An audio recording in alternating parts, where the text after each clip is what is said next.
ભાજપના આગેવાન નેતાઓના ગેરકાયદેસર મકાનો, કરોડો અરબોની જમીનોમાં થયેલા ગેરકાયદેસર દબાણો ખુલ્લા નહીં કરવા અને જે ગરીબ માણસે રાજકોટ શહેરમાં પોતાની મહેનતની પાઈ જોડીને ઝૂંપડું કે કાચું પાકું મકાન ઊભું કર્યું છે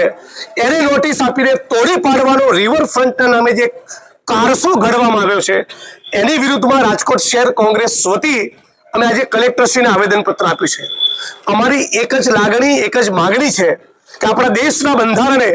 દરેક નાગરિકને ગૌરવપૂર્વક, સ્વમાનપૂર્વક માથે છત હોય એ રીતે જીવન જીવવાનો અધિકાર આપ્યો છે। કોઈ પણ રાજકીય પક્ષની સરકારનો અધિકાર નથી કે બંધારણનું અપમાન કરી ગરીબ માણસની છાતી પર બુલડોઝર ફેરવી એને ઉપર આબ અને નીચે ધરતી આવી પરિસ્થિતિમાં લાવે। અમે માગણી કરીએ છીએ કે રિવરફ્રન્ટ એક ગરીબના ઝૂંપડા, ગરીબના કાચા પકા મકાનના ભોગે હોઈ શકે નહીં, પણ છતાં એક ટકો કેસમાં સુરતમાં, વડોદરામાં, રાજકોટમાં, અમદાવાદમાં ક્યાંય પણ કોઈ પણ નાગરિકનું ઘર તોડવામાં આવે 1% કેસમાં તો એને મનપસંદ એવી વૈકલ્પિક વ્યવસ્થા ઊભી કરવી જોઈએ। આ બાબતના નામદાર ગુજરાત હાઈકોર્ટ, સુપ્રીમ કોર્ટના 1 ડઝનથી વધારે ચુકાદાઓ છે। આવા ચુકાદાઓની અવમાનના કરી